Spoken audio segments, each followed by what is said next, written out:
on va faire la multiplication et division d'expressions rationnelles. C'est sensiblement la même façon que simplifier les expressions, surtout en termes de multiplication. Donc, ce qui est au numérateur peut se simplifier avec ce qui est au dénominateur, même si ce n'est pas sur la même fraction. Vous allez voir.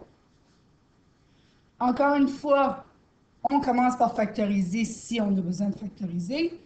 Donc, ici, je peux sortir un 2x, parce que 2x est un facteur de 2x2 et de 12x. Donc, 2x fois x qui donne 2x2. Et 2x fois quoi qui fait moins 12x. Donc, ici, on a moins 6. On pourrait aussi tout écrire le numérateur ensemble ainsi que le dénominateur, ou on peut les garder séparés. Mais il ne faut pas oublier qu'on peut aller simplifier dans un terme et aussi dans l'autre.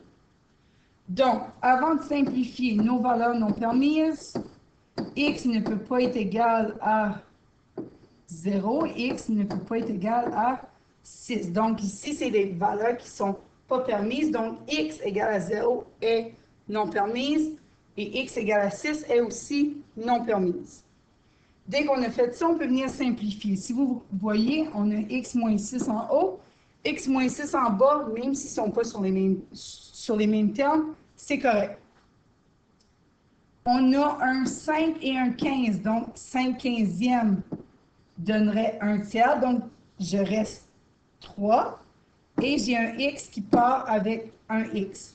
Donc, ça me donne 2x, ici, sur 3, mais il ne faut pas oublier d'écrire nos restrictions. Donc, x n'est pas égal à 0 et à 6.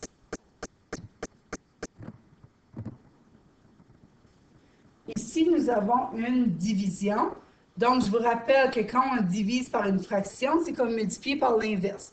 Et c'est ça qu'on va utiliser comme technique.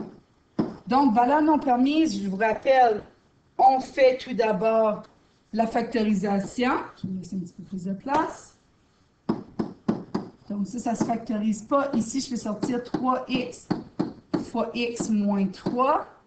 Je divise par 5 fois 6 fois x moins 3. Bon, j'ai factorisé, je peux trouver des valeurs non permises. Donc, x égale à 0 est une valeur non permise, x égale à 3 est une valeur non permise, et 6 ne sera jamais, ce n'est pas une lettre, donc il n'y a pas de valeur non permise ici.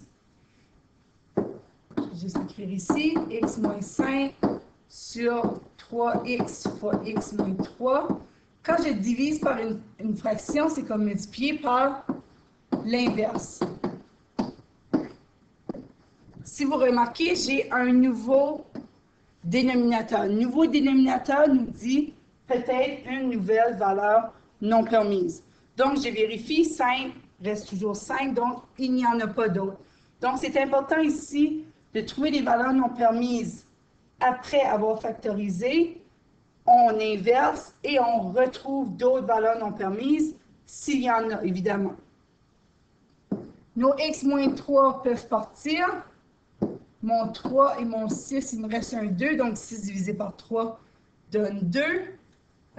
Et je crois que c'est tout. Donc, on reste 2 fois x moins 5 sur 5x.